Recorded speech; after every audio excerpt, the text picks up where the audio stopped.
कई लोगों ने कल मकर संक्रांति मनाई, कई लोगों ने आज मकर संक्रांति का उत्सव मनाया। और हम तो कहेंगे, कल भी कथा में कहा था, उत्सव तो आप रोज मनाओ, रोज दिवाली मनाओ, रोज गुजिया पपड़िया बनाओ, है? रोज लड्डू बनाओ, रोज मकर संक्रांति अपनी। तो शिव महापुराण की कथा कहती है, प्रत्येक दिन, प्रत्येक घड़ी, प्रत्येक पल, प्रत्येक नक्षत्र, प्रत्येक समय आपको ऐसे जीना चाहिए कि हमारा रोज का उत्सव है। क्योंकि जीवन का क्या ठिकाना है? इस मानव देह का कोई ठिकाना है कि आज है कल नहीं? कौन भरोसा? और मेरा बहुत बहुत धन्यवाद सभी दानदाताओं को। आज मकर संक्रांति के दिन फिर धन्यवाद देता हूं कि आपका एक एक रुपया सही जगह पर लगे। ऐसी जगह आप दान करो। जरूरी नहीं कि आप हमारे इधर दो, आपके मन पड़े, जहां आपका दिल करे वहां दो। पर बेटी, लक्ष्मी और गाय 50 बार विचार करना, तब किसी को देना। गाय बेकार जगह चली जाती है तो रोती है, बेटी गलत के साथ संबंध हो जाता है तो रोती है, और लक्ष्मी पैसा किसी गलत जगह पर चले जाता है तो रोता है। इसलिए तीनों को सोच समझ कर देना कि सही जगह लग रहा है कि नहीं लग रहा। और हमारा फिर निवेदन है, आप लोग शंकर मंदिर के लिए दान दे रहे हो, चाहे वृद्धाश्रम के लिए दे रहे हो, चाहे गौमाता के लिए दे रहे हो, कभी इस भोपाल और इंदौर के बीच में से निकलो तो एक बार कुबेरेश्वर धाम जाकर देखकर जरूर जाना कि आपने 1 रुपया दिया या 2 रुपया दिया, वो सही जगह लग रहा है कि नहीं लग रहा। उसको देखकर जरूर जाना कि आपका धन सही जगह लग रहा है कि नहीं लग रहा है, उसको विचार करना। क्योंकि पैसा आपका लगा है तो वो सही जगह लगा कि नहीं लगा।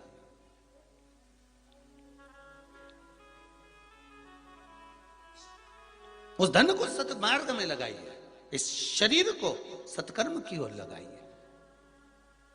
हाथ देती नहीं ये किसी का, क्या भरोसा है इस जिंदगी का, क्या भरोसा है इस जिंदगी का, क्या भरोसा है?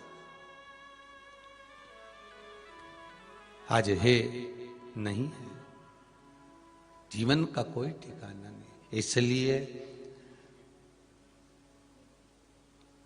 भजन भोले बाबा का करते रहोगे तो संसार सागर से तरते रहोगे। इसलिए शास्त्र कह रहा है कि भगवान की भक्ति में डूबो, भगवान के भजन में डूबो, स्मरण में डूबो, संकीर्तन में डूबो, नाम जाप में डूबो। जीवन का क्या ठिकाना?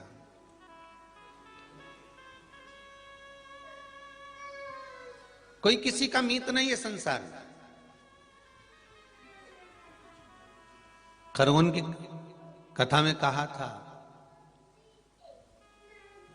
कि आप जो भगवान की भक्ति में डूबे हुए हो, भगवान के स्मरण में डूबे हुए हो, मंत्र जाप में डूबे हुए हो, नाम जाप में डूबे हुए हो, नाम कीर्तन में डूबे हुए हो, भगवान की अविरल भक्ति में आप जो डूबे हुए हो, वो समय आपका है। वो समय किसी दूसरे का नहीं है, वो समय आपका है। मैं तीनों परिवारों को, मंगल परिवार हो, गुप्ता परिवार हो, चाहे शर्मा परिवार हो, तीनों से कहूंगा, आपने अपनी जिंदगी में भले सारा समय निकाला होगा, परिवार को, कुटुंब को, कबीले को, नातों को, रिश्तों को, सबको साधा होगा, पर जो समय आपने 7 दिवस का इस पावन शिव महापुराण को दिया है और अपना समय देकर अपने समय को संवार लिया है। घड़ी की दुकान पर घड़ी लेकर पहुंचे हो सही करवाने के लिए, कपड़े की दुकान पर जाते तो घड़ी सही नहीं होती, सोने की दुकान पर जाते तो घड़ी सही नहीं होती, लोहे की दुकान पर जाते तो घड़ी सही नहीं होती, पर घड़ी की दुकान पर घड़ी लेकर पहुंचे हो, इसलिए घड़ी ठीक हो जाएगी। ये विश्वास मानिए। थोड़ा समय जरूर लगता है, थोड़ा समय जरूर लगेगा, पर भरोसो दृढ़ इन चरणन कैरो, श्री वल्लभ नक चंद्र छठा बिन सब जग माही अंधेरो। आपका भरोसा अगर प्रबल है, भक्ति अगर प्रबल है, विश्वास अगर दृढ़ है, तो भगवान मिलेगा, ये पक्का है। कार्य सिद्ध होगा, ये पक्का है। कई लोग कहते हैं गुरुजी आप इतना इतना बड़ा बड़ी बात कर देते हो कि 3 महीने में बाबा वापिस बुला लेगा। 3 महीना। शिव महापुराण की कथा भी तो कह रही है, त्रिगुणाकार प्रभु, त्रिकालदर्शी, त्रिनेत्रधारी, त्रिपुंडधारी, त्रिशूलधारी, तो उसके लिए 3 महीना ही भारी, बस बहुत है उतना ही। बहुत ध्यान देना महाराज। हमारा निवेदन केवल इतना सा है कि परिवार में, कुटुंब में, नातों में, रिश्तों में रहकर परिवार की जैसी धारणा हो, उसके अनुसार भगवत भजन करो। शरीर सधे साधो, शरीर से बने करो, और जब शरीर से ना बने, फिर कल वाली बात आ गई, जब तक शरीर चले और तुम्हारे घर में चले, तब तक सारे अच्छे काम कर लो। आवाज पकड़ रहा है, थोड़ा आवाज बढ़ाओ। सारे अच्छे काम कर लो, इसके बाद का कोई ठिकाना नहीं। जितने अच्छे काम कर सकते हो करो। और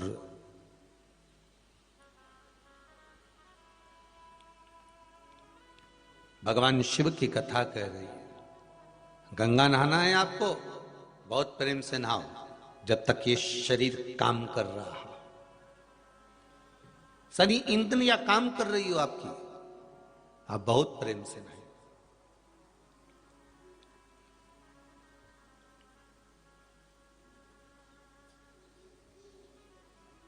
श्वास रुक जाएगी चलते चलते, क्षमा बुझ जाएगी जलते जलते, दम निकल जाएगा रोशनी का, क्या भरोसा है इस जिंदगी का। कोई भरोसा नहीं महाराज,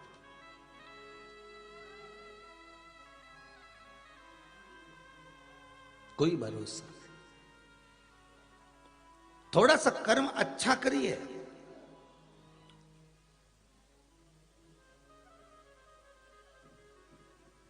और अगर कर्म बुरा हो गया तो फिर जन्म लेना पड़ेगा, और फिर जन्म लेकर फिर भोगना पड़ेगा।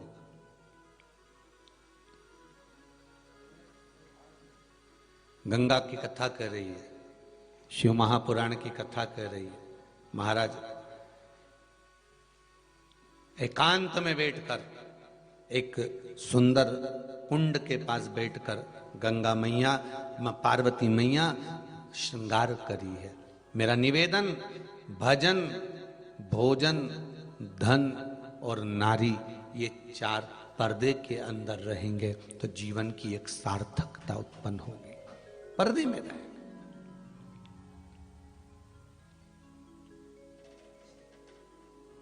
बहू सोचे मैं पर्दा करूंगी तो सास का सम्मान होगा, या सास सोचे कि मैं पर्दा करूंगी तो गांव का सम्मान। पर्दा मतलब ध्यान रखना, सिर पे पल्लू, मस्तक पर ये जो पल्लू होता है, ये केवल आदर का भाव जताता है, पर साथ में 2 चीजें करता है। एक, हमारे मस्तक पर हमारे पूर्वजों का आशीर्वाद बना रहता है। दूसरा, सिर पे अगर पल्लू है तो लक्ष्मी हर पल, हर घड़ी, हर क्षण आपके साथ रहती है।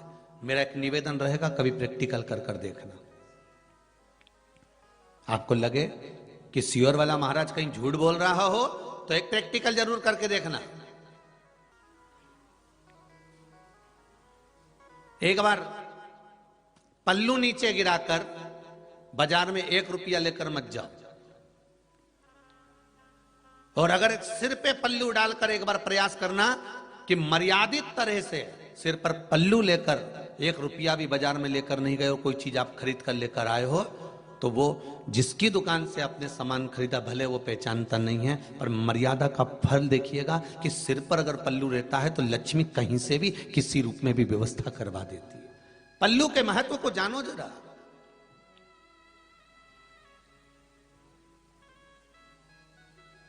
बहुएं सोचे कि हमारे पल्लू रखने से सास बार बार कहती है कि पल्लू रखो पल्लू रखो पल्लू रखो, तो सास का कोई फायदा होगा? सास का कोई फायदा नहीं तुम्हारे पल्लू रखने से।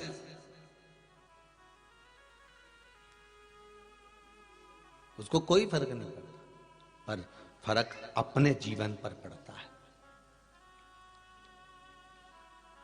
आप अगर एक लोटा पानी चढ़ा रहे हो ना शिव जी को, आप अगर एक फूल चढ़ा रहे हो या एक बेलपत्री चढ़ा रहे हो, चढ़ी चढ़ाई बेलपत्री को उठाकर भी अगर आप शंकर भगवान पर चढ़ा रहे हो, अगर एक पुष्प भी शिव जी को चढ़ाया जा रहा है, एक लोटा पानी भी अगर शंकर जी को चढ़ाया जा रहा है, एक जल का पात्र शिव जी को अगर समर्पित कर रहे हो, तो ये भले तुम्हें आज कुछ मिला कि नहीं मिला पता नहीं, पर यह पक्का है कि इस जल के पात्र की गणना भगवान के पास रहेगी और वो फल तुमको प्राप्त जरूर होगा।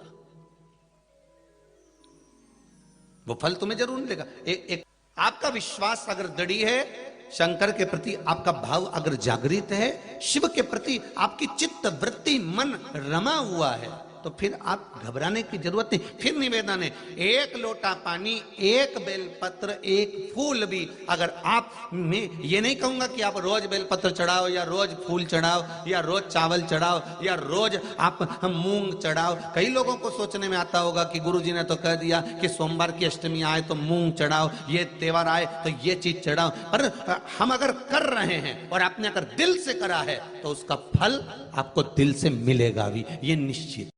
आप करो तो उसको। कई लोग तो इसलिए करते हैं उपाय कि महाराज ने बोला जरा देखें होए कि नहीं होए, पर मेरा बाबा तो बाबा ही है ना। गेहूं का दाना या बीज जमीन में उल्टा फेंक लो चाहे सीधा फेंक लो, फसल तो ऊपर ही आएगी कि नीचे घुस जाएगी? अरे बोलो तो जम के, ऊपर आएगी कि नीचे आएगी? है ऊपर ही आएगी ना, नीचे तो नहीं जाने वाली। आना तो ऊपर ही है। अब किसको मालूम कि जमीन के अंदर जो मक्का का बीजा डाला है या गेहूं डाला है या बाजरा डाला वो उल्टा गया कि सीधा गया?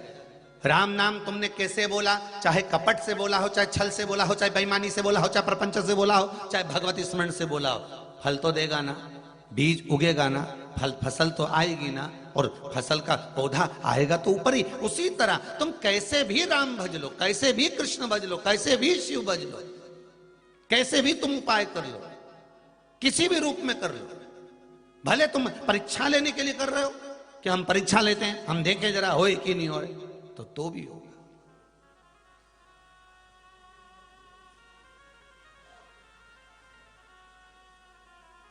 अब इनको कोई बताने गया था कि रांची से तुम पत्र लिखकर भेजना, पर हृदय की बात सामने आई है।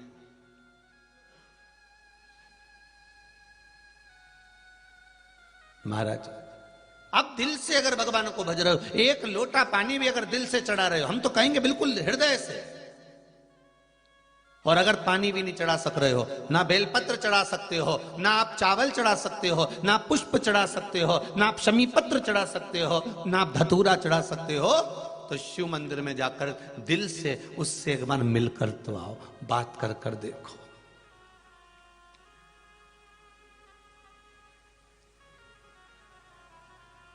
हर चीज का हल है बात।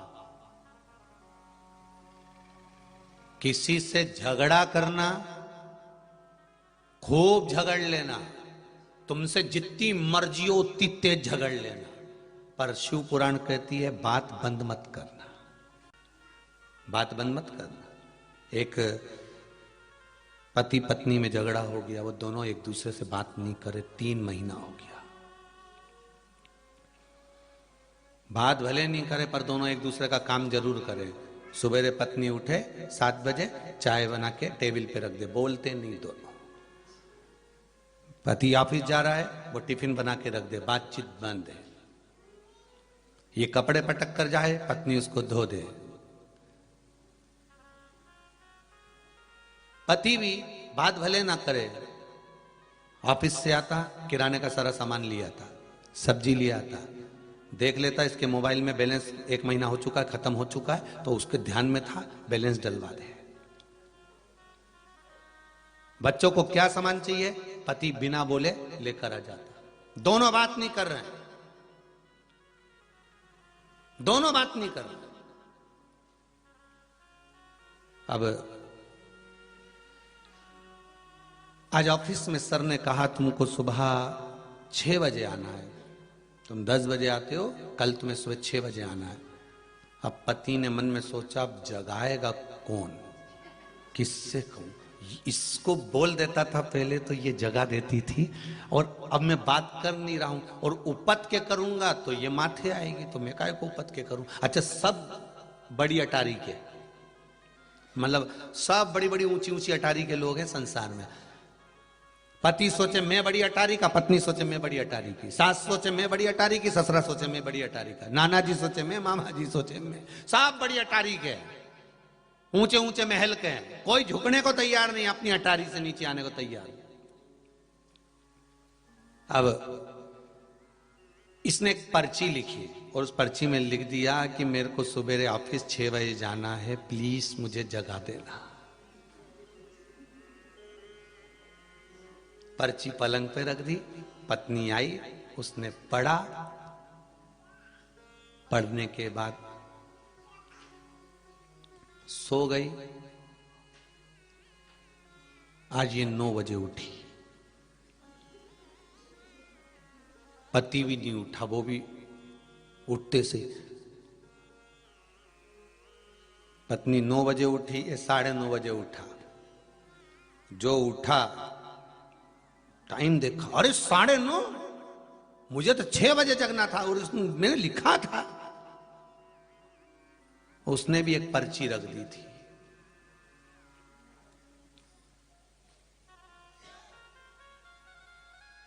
उसने भी एक पर्ची रख दी थी नीचे, 6 बज गए हैं, उठ जाओ।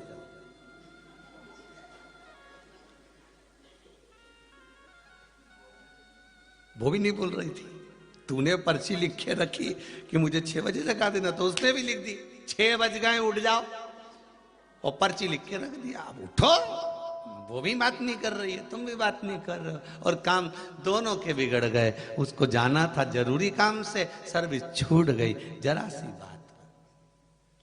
खूब झगड़ा करो, खूब लड़ लो, तुम्हारी मर्जी पड़े, खूब भी बात कर लो, पर निवेदन है बात बंद मत करना, बात करो, उससे कुछ सुलह जरूर निकलेगी, कुछ अच्छी जगह तक पहुंच सकते हो।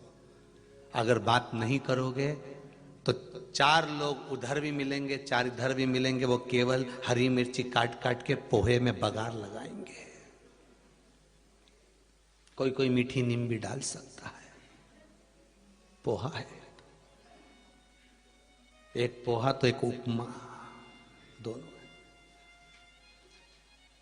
बात अगर बंद हो जाएगी तो कई लोग किसी ना किसी रूप में तुम्हें बघार लगाना चालू कर देंगे, कुछ ना कुछ बोलना। तो निवेदन का आप कुछ भी करो, बात बंद ना करिए, बात चालू रखिए। अगर आप शिव जी को 1 लोटा पानी नहीं चढ़ा सकते, जल नहीं चढ़ा सकते, बेलपत्र नहीं चढ़ा सकते, भगवान के लिए आप कोई नियम धर्म धारण नहीं कर सकते, तो शिव मंदिर में जाकर शंकर से बात ही तो कर लो, थोड़ा बैठ के बोलो तो, शंकर से कुछ कहो तो। आप जब शिव से कुछ कहोगे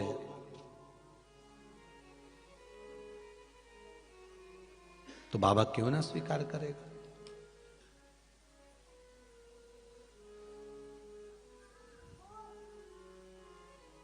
सुनेगा जरूर। आपका विश्वास प्रबल है तो शिव मिलन भी प्रबल है।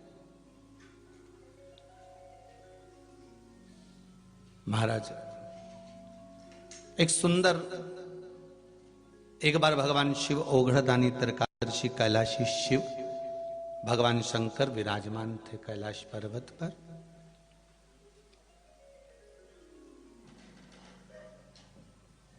तभी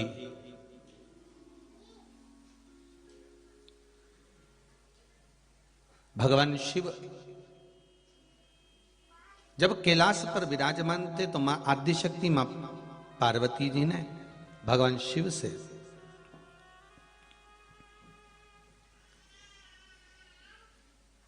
एक निवेदन करा, प्रभु ये ब्रह्मा जी द्वारा जो निर्मित है ये सृष्टि खंड, जो सृष्टि की रचना ब्रह्मा जी कर रहे हैं, क्या इस सृष्टि खंड के अंतर्गत जहां ब्रह्मदेव सृष्टि की रचना कर रहे हैं उस सृष्टि के अंतर्गत जो वसु है उसने एक सुंदर यज्ञ का आयोजन रखा है? भोलेनाथ जी सारे देवता जा रहे हैं, थोड़ा प्रेशर बढ़ाइए भाई, सारे देवता जा रहे हैं तो हमारा भी तो फर्ज है कि हम भी चलें उस पावन यज्ञ की ओर।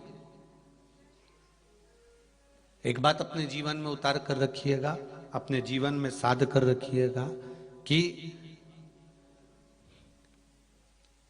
किसी के यहां अगर कोई गलत कर्म हो रहा है तो भले आप ना जाएं, पर किसी के यहां अगर सत्कर्म हो रहा है और आपको अगर सूचना है तो जरूर जाए।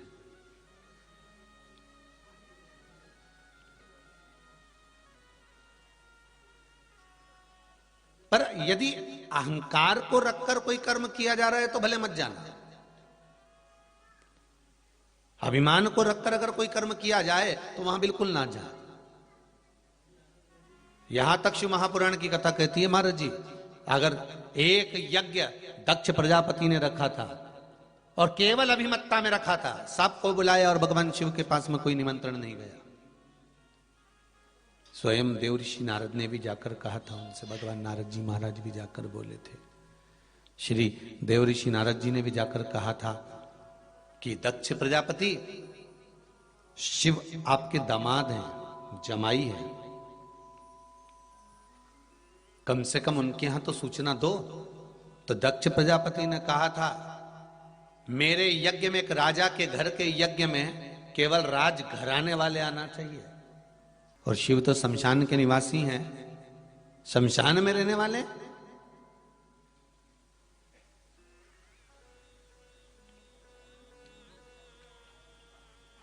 मैं नहीं चाहता कि शंकर यहां आए। अब ये अभिमान, अहंकार, अभिमत्ता दिखाने के लिए तो कहीं ये यज्ञ नहीं रखा।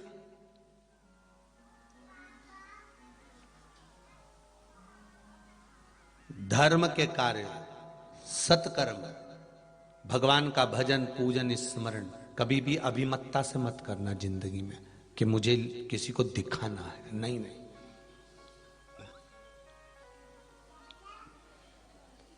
धर्म के कार्य में दिखावा नहीं होना चाहिए। एक दान, भजन, स्मरण, प्रभु चर्चा, ये दिखावे में नहीं होना चाहिए। आप किसी को अगर एक मालूम पड़े, अगर एक अन्न का दाना भी दे रहे हो, अगर किसी को आप भोजन करा रहे हो, तो ये बोल कर नहीं कि मैंने इसको 5 दिन पहले भोजन कराया था, मैंने 15 दिन से इनको खिला रहा हूं, 8 दिन हो गए इनको खिलाते खिलाते, 14 दिन हो गए इनको खिलाते खिलाते, ये हमको कहना नहीं है।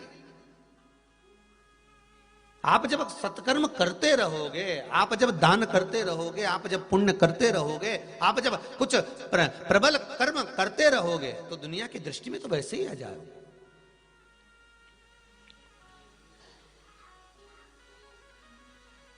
दिखावा कर हमें भगवान को प्राप्त नहीं कर सकते। और अगर हो सकता है कि कोई आपको दिखावे से मिल भी जाए, पर ये शिव महापुराण की कथा कहती है कि मेरा शंकर आपके दिखावे से कभी प्रसन्न नहीं हो सकता। मेरा शंकर आपके दिखावे से कभी प्रकट नहीं हो सकता।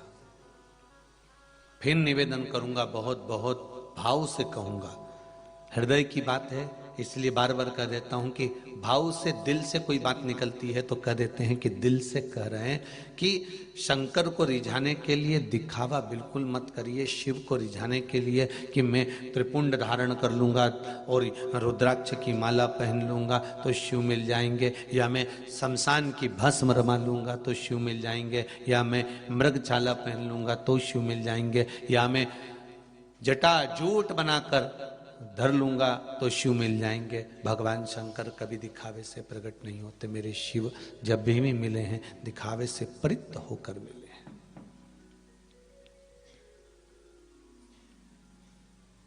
उज्जैनी की कथा, भगवान महाकाल राजा के उस समय पर जो राज्य था राजा का, उस समय पर जो राजा विराजमान थे, एक छोटा सा बच्चा अपनी मां, जो मां बेधव्य थी, पिता नहीं था उस बालक का, पहले कथाओं में वर्णन किया है। छोटा सा बच्चा भगवान शिव के मंदिर में जाता है, स्मरण करता है, संकीर्तन करता है, दान करता है, पुण्य करता है, मां से पूछता है कि शिव की भक्ति कैसे प्राप्त हो। मां ने कह दिया एक शिवलिंग का निर्माण कर कर, उसका पूजन कर कर, उसका भजन कर कर, उसी से सुख की प्राप्ति उत्पन्न हो सकती है। और वो बच्चा, वो बालक शिव भक्ति में रम गया। अब वो बालक ना तो शंकर भगवान का अभिषेक जानता था, ना वो बालक शिव जी का कोई पाठ जानता था, ना वो बालक शंकर की पूजन कैसे होती है वो भी नहीं जानता था। ना वो पाठ जानता है, ना वो पूजन जानता है, ना वो अर्चना जानता है, ना वो सेवा जानता है, ना वो आराधना जानता है। वो तो केवल एक चीज जानता है कि मेरी माँ शिव मंदिर में जाती है तो मुझे शंकर जी के मंदिर जाना है, मुझे शंकर जी का अनुमोदन करना है, मुझे शंकर जी का स्मरण करना है, मुझे शिव भगवान पर एक लोटा जल चढ़ाना है। छोटा सा बालक ना स्तुति जानता है, ना मंत्र जानता है, ना साधना जानता है, ना तप जानता है। अब बहुत सुंदर बात उठाकर देखना, प्रहलाद के चरित्र को उठाकर देखो तो वो तप साधना में डूबे थे कि नहीं डूबे थे? भगवान की भक्ति में डूब गए। ध्रुव जी का चरित्र उठाकर देखो तो वो भगवान की भक्ति में डूब गए। मीराबाई का चरित्र उठाकर देखो, मीरा भगवान की अविरल भक्ति में। पर ये बालक तो छोटा सा बालक है, मात्र 4 वर्ष का बालक, केवल 4 वर्ष का बालक, और वो जानता ही नहीं कि पूजन कैसे होती है, उसको पहचानता ही नहीं कि भजन कैसा होता है। उसको तो इतना मालूम है कि माँ एक लोटा पानी लेकर जाती है, शिव जी को समर्पित करती है, शंकर भगवान पर जल समर्पित करती है, शंकर भगवान को बेलपत्र समर्पित करती है, शंकर भगवान को पुष्प समर्पित करती है। उसने भी बस इतना ही देखा था कि शंकर भगवान की भक्ति ऐसे करना चाहिए, शिव के मंदिर जाना है, एक लोटा पानी चढ़ाना है, बेलपत्र चढ़ाना है, पुष्प चढ़ाना है, अक्षत चढ़ाना, ये उसने देखा है। और देखकर अपने भीतर भगवान की भक्ति को धारण कर लिया अपने भीतर। फिर हुआ क्या, मां क्रोध में आ गई एक दिन, और मां ने कहा छोटी अवस्था में दिन भर पूजन में लगा रहता है, दिन भर पूजन में लगा रहता है, और मां क्रोध में आई और उसने शिवलिंग उठाकर फेंक दिया।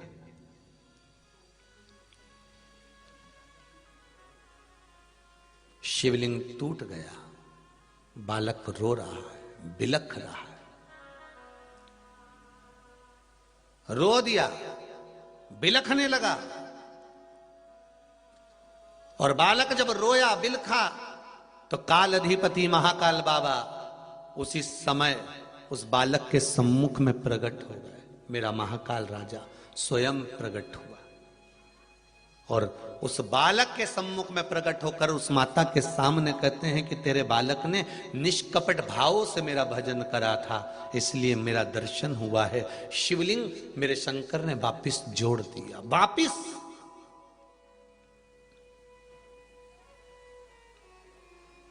अब विचार करिए, मां मना कर रही है पर निर्मल भक्ति थी।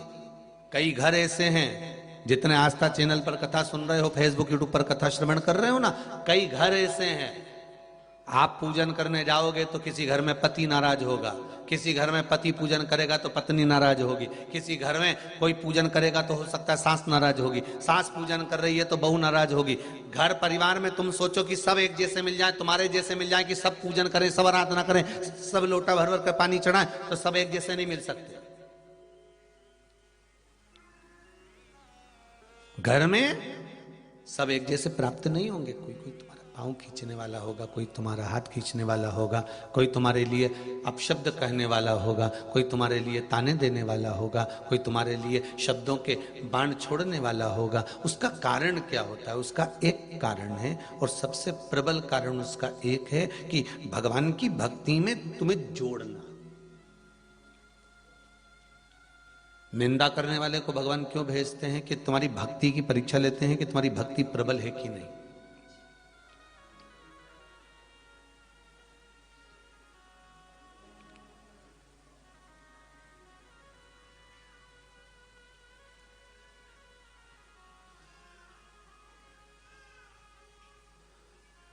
एक प्रसंग आता है, पार्वती मैया ने शंकर जी से कहा, सुदामा कृष्ण का प्रिय है। सुदामा कृष्ण का प्रिय है, तो भोलेनाथ फिर आपने सुदामा का वध क्यों किया?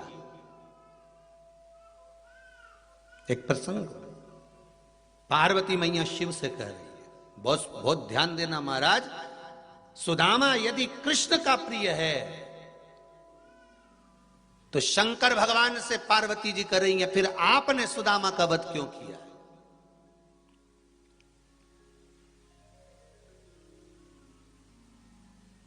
फिर आपने सुदामा का वध क्यों करा? स्कंद पुराण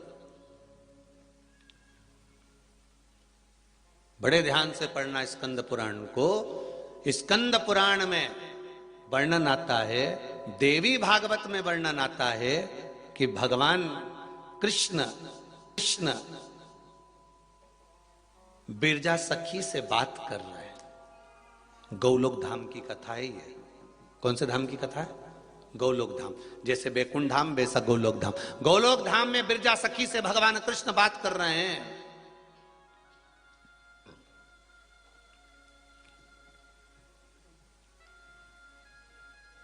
और भगवान कृष्ण बिरजा सखी से बात कर रहे थे। आज बिरजा सखी भगवान कृष्ण के नजदीक में बैठी हुई और बड़ी बड़ी मीठी मीठी बात कर रही है। और बिरजा सखी, और ये बिरजा सखी भगवान कृष्ण के ऊपर आसक्त है।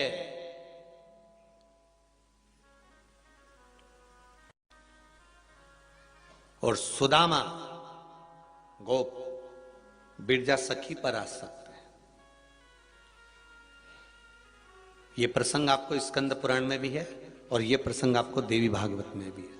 बड़े ध्यान से सुनिएगा महाराज, दोनों जगह पर यह प्रसंग आपको मिल जाएगा। जिनके हृदय में संशय हो वो स्कंद पुराण भी पढ़ सकते हैं, देवी भागवत भी पढ़ सकते हैं।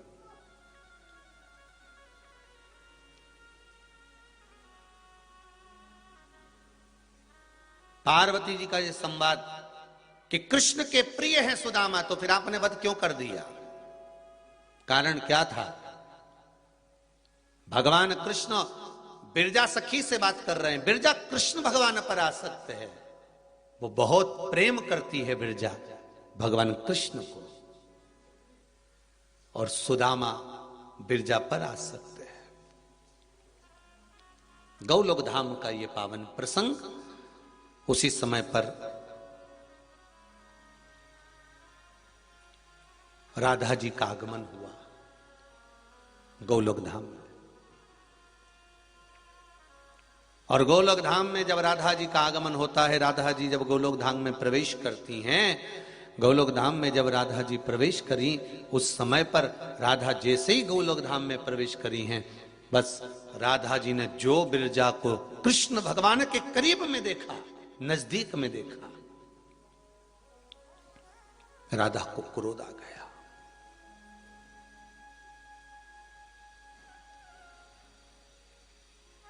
राधा जी को क्रोध आया और राधा जी को क्रोध आया तो राधा महारानी उसी समय पर क्रोध में लाल होकर बोली, रे बिरजा, तू मेरी सखी होकर तू कृष्ण के करीब में बैठी है, तू कृष्ण के नजदीक बैठी है।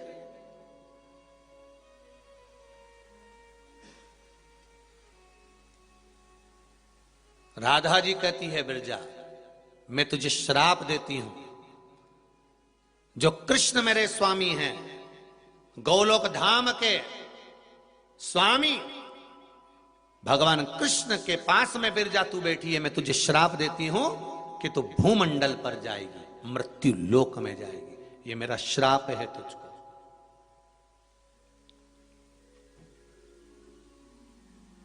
तो मृत्यु लोक में जाएगी।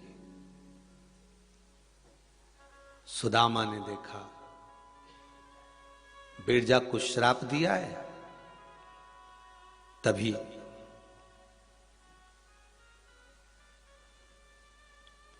सुदामा ने भी कह दिया, राधा, मैं तुझे श्राप देता हूं राधा, मृत्यु लोक में तुम भी अवतरित होगी द्वापर में, और तुम्हें कृष्ण का वियोग सहन करना पड़ेगा। तुम्हें कृष्ण का वियोग सहन करना पड़ेगा। राधा जी मुस्कुरा के बोली, ओ सुदामा, ओ सुदामा, तू मुझे द्वापर में आने की बात कहता है, मैं तुझे द्वापर से पहले राक्षस बनने का श्राप देती हूं। मृत्यु लोक में सुदामा तू राक्षस बनेगा।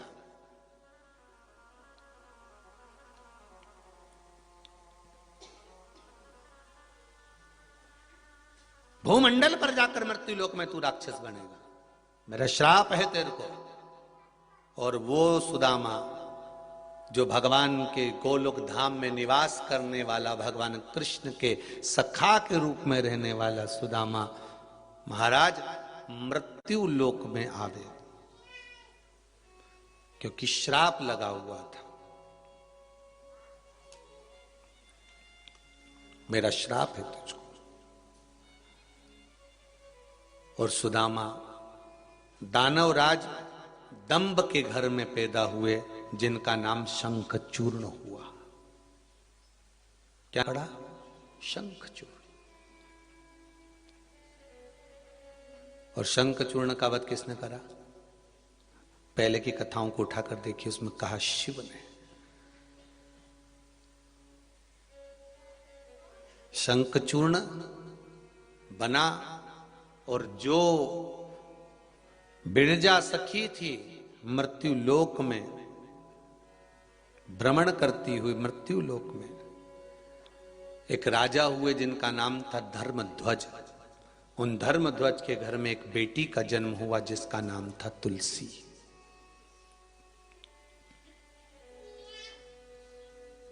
ये भगवान कृष्ण को प्रेम करने वाली तुलसी, भगवान कृष्ण को स्नेह करने वाली तुलसी,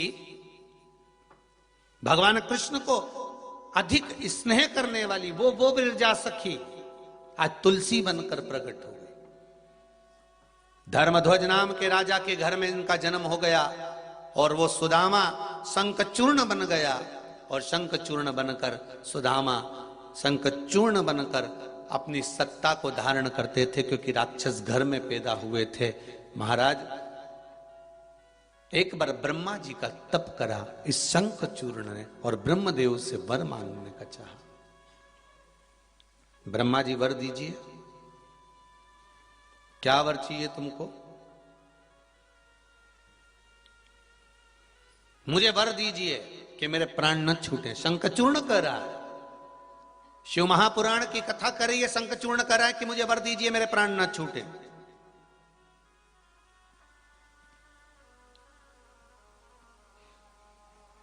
मेरे प्राण नहीं छूटना चाहिए, आप मुझे वर दे दीजिए।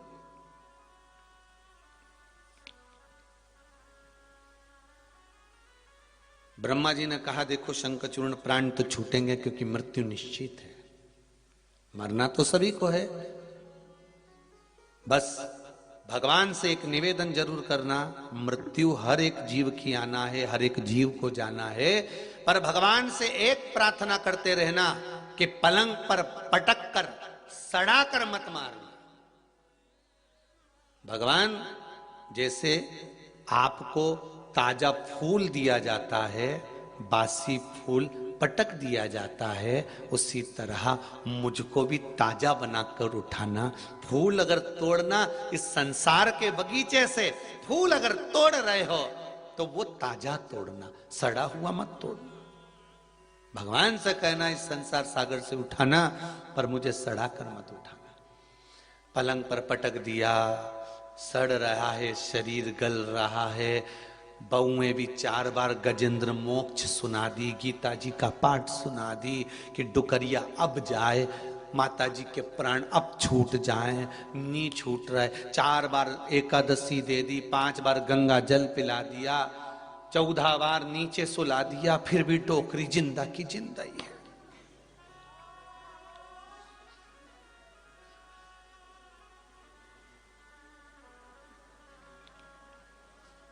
फिर भी जिंदा की जिंदा।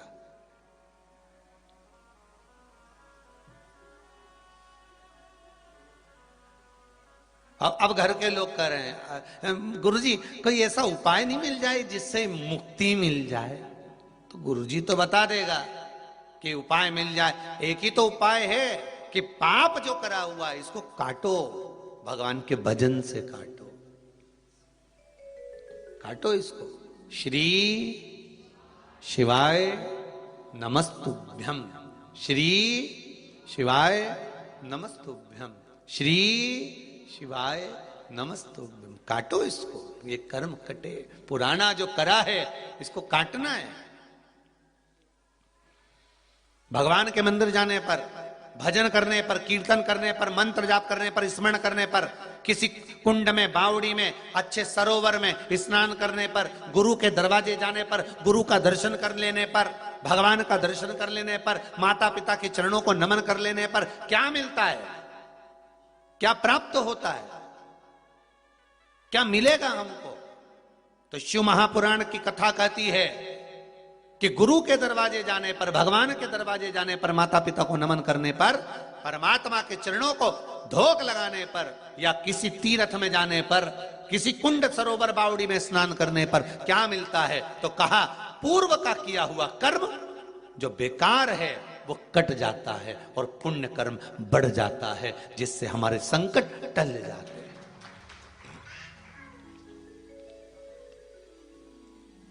ये एक पत्र लिखा है,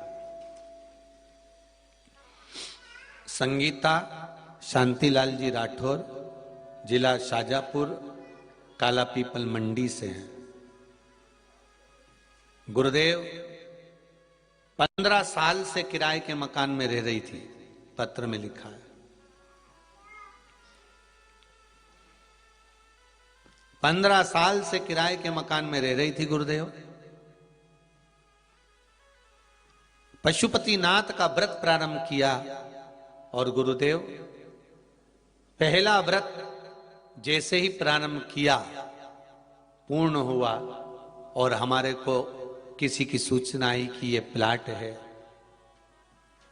पर गुरुदेव घर में 1 रुपया भी नहीं था, तो भी बाबा ने कृपा कर कर, उस पशुपति व्रत का क्या भाव है गुरुदेव, कि बाबा ने कृपा कर कर मुझे वो प्लाट 5 व्रत भी पूरे नहीं हुए दिलवा भी दिया, और उस प्लाट पर मकान बनकर हम लोग रहना भी चालू कर दिए हैं। ये शिव की कृपा है, ये शंकर की करुणा, ये शंकर की उदारता है, ये शिव कृपा है,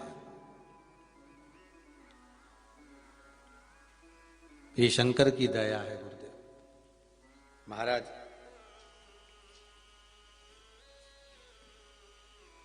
एक पत्र और है, निशा संदीप नामदेव जस बवड़िया से। हम बहुत बहुत आभारी हैं गुरुदेव। हमारा निवेदन है, आभार व्यक्त करना है तो भोलेनाथ जी का करो, क्योंकि गुरु जी कुछ नहीं करता, करता सब भोलेनाथ जी ही है। आभार अगर करना है, बहुत बहुत आभारी हैं।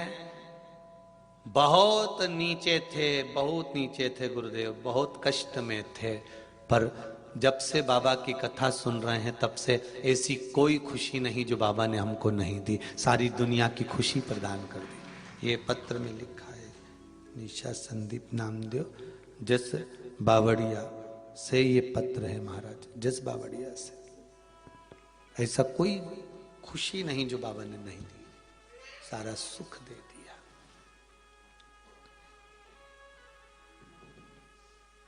जीवन का सब आनंद, जीवन का सब सुख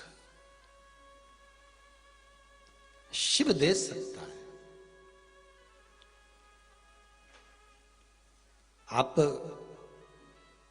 भरोसा रखकर, विश्वास रखकर, दृढ़ता रखकर भगवान से निवेदन करेंगे, भगवान से कहेंगे तो भगवान देगा, क्यों ना देगा। शिव महापुराण की कथा कर रही है।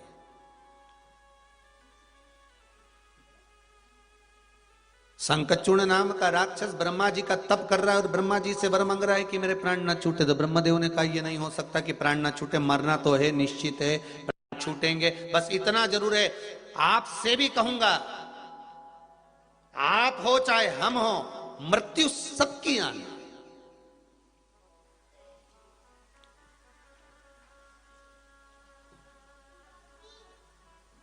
मृत्यु सबकी आना है।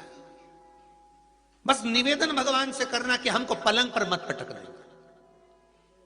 हमें किसी रोग, हमें किसी बीमारी में मत पटक देना। आजकल का जो खान पान है ना भाई, आजकल का जो खान पान है, ये कोई शुद्ध खान पान नहीं है।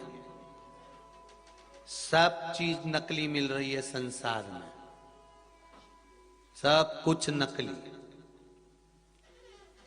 हम तो कहेंगे पूरे संसार में सब कुछ नकली है, केवल एक ही असली है, भगवान का नाम। दुनिया भर की चीज नकली है और उसको हम खा रहे हैं, शरीर में रोग ग्रसित होते जा रहा है। पहले के समय में ये कैंसर रूपी बीमारी कहीं इक्का दुक्का को सुनने में आती थी साहब, कि किसी को हो गई। कैंसर जैसी बीमारी कहीं इक्का दुक्का को, 2 4 को, 8 को, 15 को सुनने में आती थी। आज के जमाने में कैंसर जैसी बीमारी एक एक शहर में, एक एक गांव में, एक एक नगर में जरा घूम कर आओ तो ढेरों के सामने खड़े मिल जाते हैं कैंसर जैसी बीमारी के।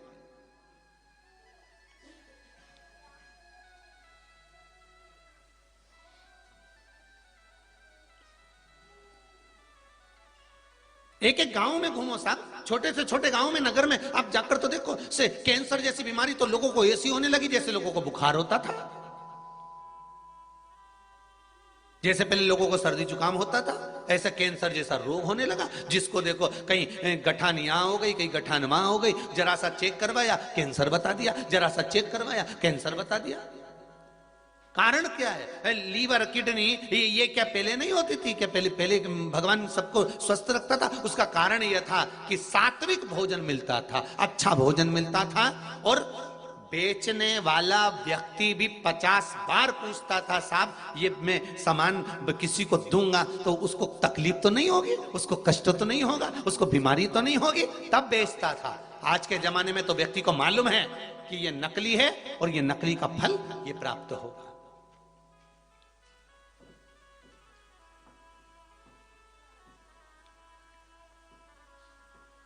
फिर भी बेच रहा है। महाराज, एक करबद्ध निवेदन आप सबसे, रोग बीमारी बहुत बढ़ती जा रही है, एक निवेदन करूंगा, हफ्ते में एक दिन ऐसा बनाओ कि जिस गौशाला में गौ माता को हरा चारा मिलता हो, जिस गौशाला में गौ माता को सात्विक भोजन मिलता हो, उस गौशाला में जाकर गौ माता की, उस गौशाला की सेवा करो।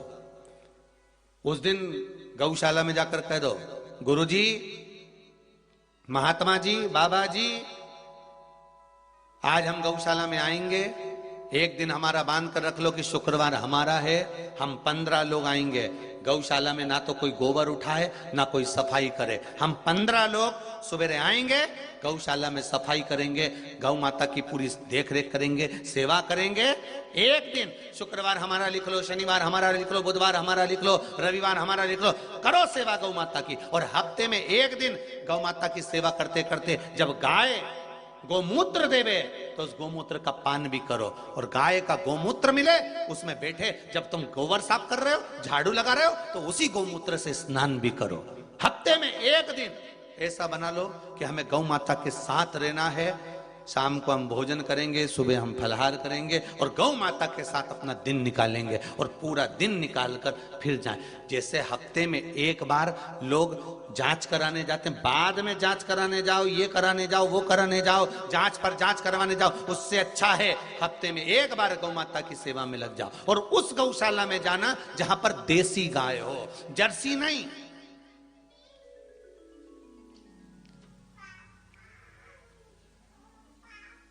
जो गाय क्रॉस कर कर बनाई जाए वो जर्सी गाय नहीं चाहिए, हमें देसी गाय चाहिए। जिस गाय की सेवा भगवान राम ने करी है, जिस गाय की सेवा भगवान कृष्ण ने करी है, जिस गौ माता की सेवा स्वयं भगवान शिव करे हैं, जिस गौ माता के उदर में शंकर जाकर बैठ गए हों, जिस गौ माता की श्वास से शिव प्रकट हो गए हों, हमें वो गाय चाहिए, देसी गाय होना चाहिए। आज के गौशालाओं में देसी गाय भी लोग नहीं रख रहे। कारण क्या है? बड़ी बड़ी गाय, महंगी महंगी गाय 5-5, 10-10 लीटर दूध देती है, देसी गाय आधा लीटर दूध देती है। कौन रखेगा, कौन खिलाएगा?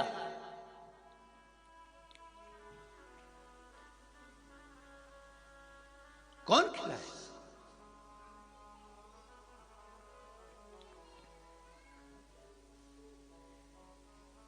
ये इतनी बड़ी गौशाला है। आप लोग आए होंगे, इछावर वाले गुप्ता जी, आप तो आते ही रहते हैं, भवानी मंडी वाले भी आए।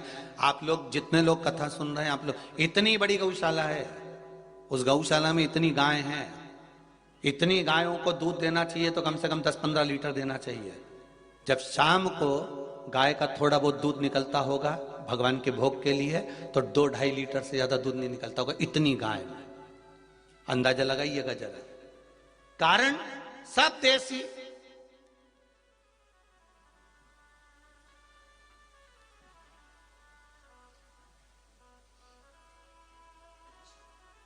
जो किसी काम के नीचे छोड़ दी गई वो इस गौशाला में। अब उसकी सेवा करें कि उससे आस लगाएं कि ये दूध देगी तो ही हम इसको खाने को देंगे, या दूध देगी तो ही हम इसकी सेवा करेंगे। और आप लोग तो 7 दिन से रुके हो, प्रतिदिन डॉक्टर आता है हमको चेक करने के लिए, प्रतिदिन डॉक्टर पहुंचता है, दवाई वगैरह औषधि वगैरह सब प्रतिदिन पहुंचता है। करो, एक दिन ऐसा बना लो हफ्ते में कि आपके, हम ये नहीं कहेंगे कि आप सीहोर में आकर सेवा करें, आप यहाँ गौशाला पर पहुंचे या कुबेरेश्वर धाम में पहुंचे, आप तो अपने नगर में, अपने गांव में, अपने क्षेत्र में, अपने मोहल्ले में, अपने शहर में जो गौशाला हो उस गौशाला में नियम बनाओ कि हमें हफ्ते में एक बार जाना है। हमारा ग्रुप, हमारे 15 लोग, माताएं बहुवन विचार कर लें कि हमें किटी पार्टी की जगह नहीं जाना, हमें तो गौशाला जाना है। आज सास को कहकर आओ कि पूरे दिन हम सेवा करेंगे गौ माता की, सास उन सेवा बहुओं से कह दे कि एक दिन हम जाएंगे सेवा करने के लिए गौशाला की, बेटे कह दें, नवयुवक कॉलेज में पढ़ने वाले बच्चे कह दें कि आज हम सेवा करने के लिए जाएंगे, आज हम केक काटने नहीं जाएंगे, हम आज रात्रि को हम फिल्म देखने नहीं जाएंगे, आज हम गौ माता की सेवा करने जाएंगे। और जिस गौशाला में जाओ नाम लिखा कराओ कि हमारा ग्रुप आएगा, उस ग्रुप का नाम ये है और सेवा हम करेंगे। ये दिन, ये शुक्रवार, ये मंगलवार, ये बुधवार, ये शनिवार हमारे नाम लिख दो, हम सेवा करें मां की। फिर देखें कैंसर रोग कितना आता है, कितनी किडनी और लीवर खराब होती है, कितने लोगों का फिर डायलिसिस होता है, कितने लोगों के शरीर में फिर गांठ होती है। तुम करो तो सेवा गौ माता की। खान पीन अपना अशुद्ध है तो गौ माता तो शुद्ध है, उसकी सेवा कर कर ये बाद में टेबलेट खाओगे, गोलियां खाओगे, जांच जा रही मुंबई, पूना, दिल्ली, उससे बचना है तो गौ माता की शरण में चलो। सुदामा गौलोक धाम को छोड़कर राधा जी के श्राप से राक्षस बन गया। शंखचूर्ण राक्षस, जिसका वर्णन शिव महापुराण में आता है, स्कंद पुराण में आता है, देवी भागवत में आता है, वो शंखचूर्ण नाम का राक्षस बन गया वो सुदामा। और शंखचूर्ण नाम का राक्षस बना और भगवान ब्रह्मदेव से कह रहा है मुझे वर दीजिए कि मेरे प्राण ना छूटे। भगवान ब्रह्मा ने कहा ऐसा वर में नहीं दे सकता कि प्राण ना छूटे, छूटेंगे, बस भगवान से निवेदन करना कि पलंग पर ना पटके। फिर निवेदन है कि कुछ कर्म अच्छा करते हुए चलो, शरीर को थोड़ा सा साधते हुए चलो।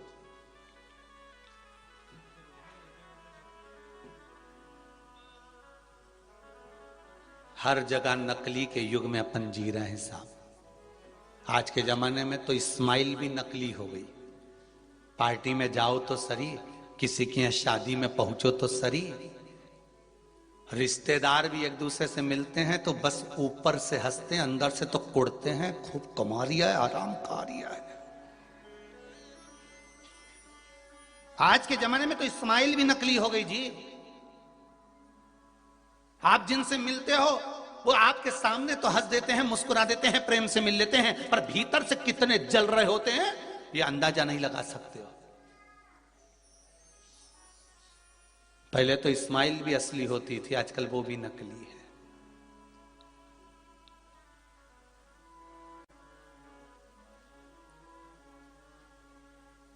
किस किस पे विश्वास करें साहब। वो कितनी सुंदर बात है। एक व्यक्ति बहुत घर से परेशान हो गया तो उसने सोचा मैं बहुत परेशान हो गया इस नकली संसार से, मैं तो मर जाऊं तो अच्छा। और जैसे ही उसको लगा तो वो गया और जाके जहर ले आया और जहर लाया और रात्रि को खा गया। सुबह उठा, कुल्ला मंजन करा, पोहा खा गया।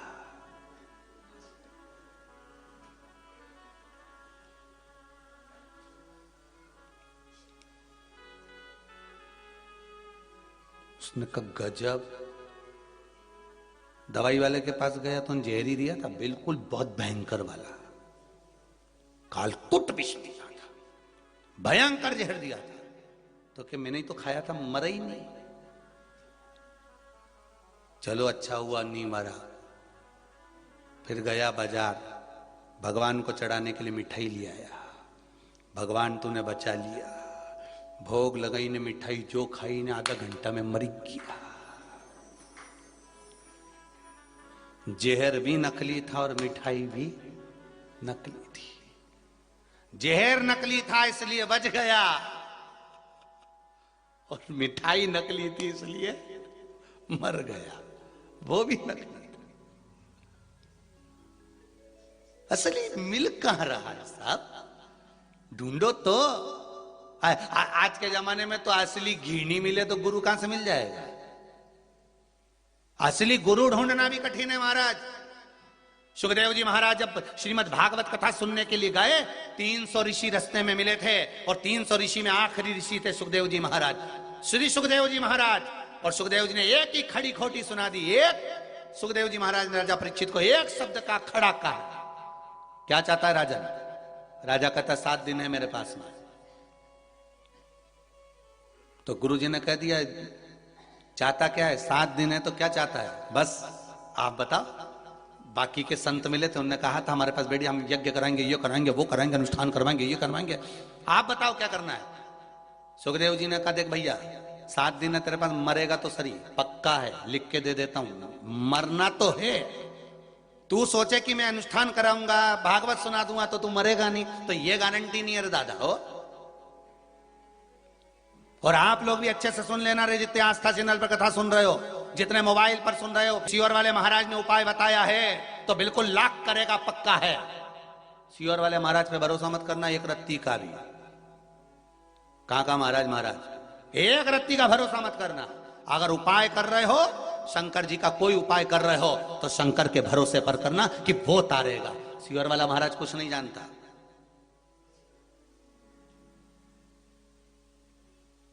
सुखदेव जी ने भी कह दिया देख भाई मरना तो निश्चित है, मरेगा पक्का है, गारंटी है, ये तो मरना ही है, क्योंकि तूने काम ही ऐसा कर।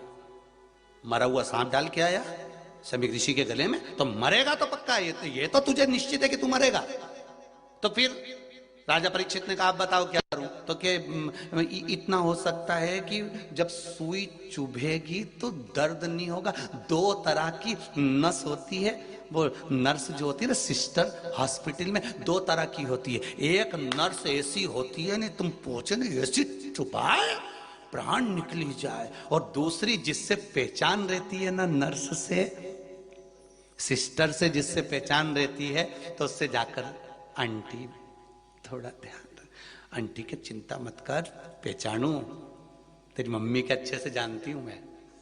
वहां से निकलू ना होटला पे तेरी मम्मी हमारे चाय पिलाए, पहली बार तो तू मेरे पल्ले पड़ा है, तू चिंता मत कर, जो ऐसी इंजेक्शन लगाऊंगी मालूम ही नहीं पड़। वहां नर्स ने बिठाया, बात करती रही मम्मी की ने पापा की, और जो दवाई भरी और जो चुभोई, और चुभोते सी छोरा बोला आंटी लगा दो इंजेक्शन। आंटी बोले कब का लग गया छोरा? तो क्या दर्द तो हुए ही नहीं?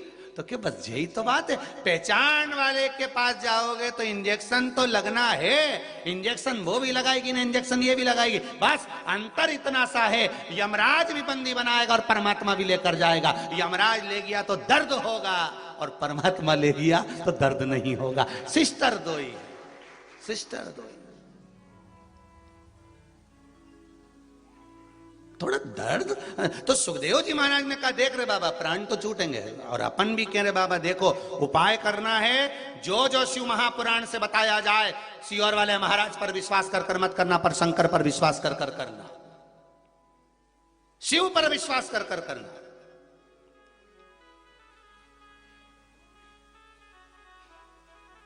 कुछ नहीं जाने बस सियोर वाला महाराज, फालतू की बात है, मिश्रा जी करो, कहे जाने बा कथा मथा है नहीं, जबरदस्ती का बैठ जाएगा तो इस पे, इस शरीर पे विश्वास मत करो, पर उस पे तो करो रे। ये तो पापीड़ा जीव है शरीर, आज है कल नहीं।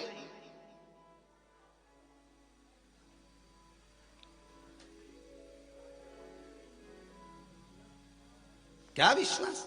सुखदेव जी ने कहा प्राण छूटेंगे, फिर तो क्या इंजेक्शन तो लगेगा। बस मैं तुझे भागवत सुना देता हूं, भागवत सुनने में अगर तेरा मन लग गया प्राण छूटे भी तो मालूम नहीं पड़ेगा। गरुड़ पुराण कहती है हजारों बिच्छू डंक मारे इतनी तकलीफ होती है प्राण छूटते समय, बस वही दर्द तो नहीं चाहिए।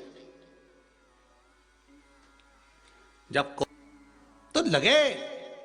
सुखदेव जी ने भी राजा परीक्षित से कहा था प्राण जाएंगे पर चिंता नहीं, भागवत अगर सुनी है, चित्त मन लगाया है भगवान में, प्राण छूटते समय दर्द नहीं होगा। शंखचूर्ण से कहा सुन रे शंखचूर्ण, मरेगा तो सरी क्योंकि पूर्व का कर्म है, तूने राधा रानी को श्राप दिया है, राधा ने तुझको श्राप दिया है, कर्म का भोग भोगना पड़ेगा, मृत्यु लोक में आया है तो भोगना तो है, तो फिर कुछ वर दे दीजिए। क्या वर चाहिए बोल? राजन कहता है मेरे प्राण ना छूटे। भगवान ब्रह्मा जी बोले फिर वहीं आगे घूम फिर गए, वहीं से तो चालू हुआ था कि प्राण तो छूटेंगे, तो फिर ऐसा कुछ दे दो कि मेरे पास में रहे तब तक नहीं छूटे।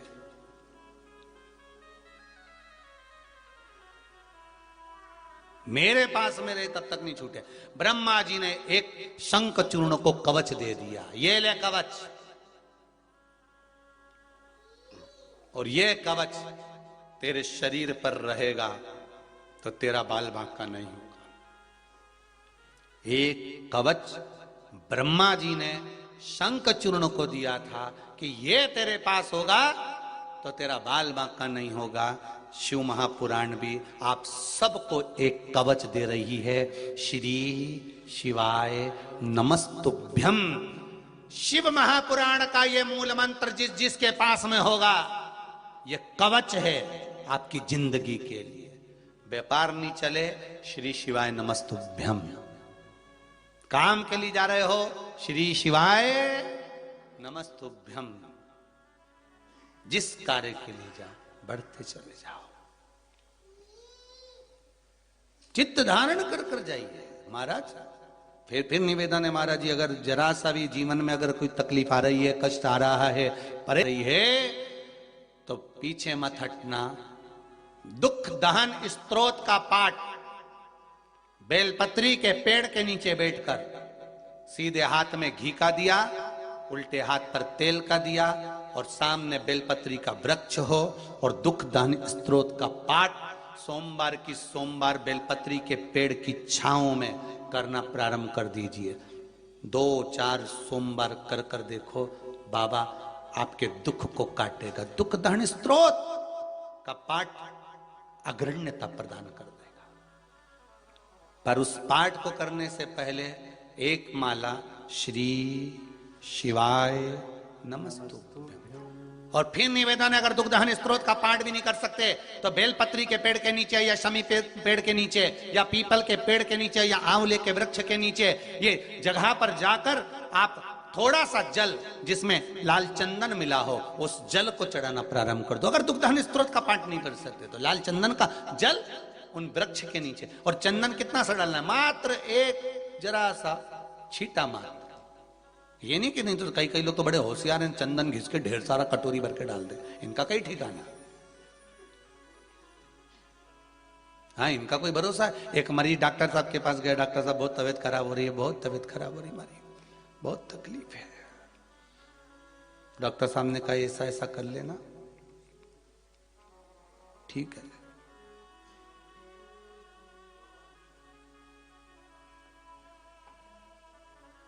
अभी नहाना मती, ठीक है। गया, घर गया, ठीक हो गया।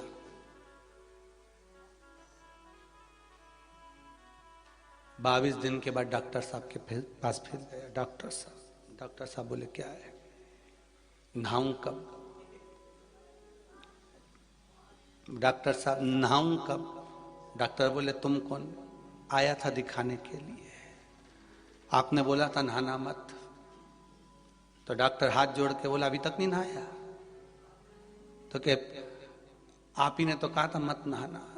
तो डॉक्टर ने कहा खाना खाया कि नहीं खाया? वो तो उसी दिन से चल रही है, भोजन उसी दिन से चल रही है, नहाना अब चालू करेगा, बता दो बस नहाऊं कब।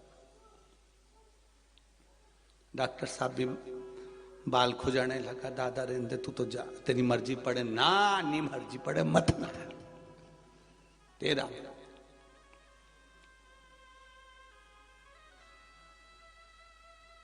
मकर संक्रांति है, सभी लोग बाल्टी में तिल्ली डाल डाल के नहीं रिया होगा। पानी में तिल डालते ना, थोड़ी सी तिल्ली डालेंगे फिर नहाएंगे। तो एक बच्चे ने अपनी मम्मी से पूछा कि मम्मी ये बाल्टी में तिल्ली डाल के क्यों नहाते, कारण क्या है? तो मम्मी बोली अच्छा रहता है, अच्छा रहता है। पर बच्चे के मन में नहीं आया।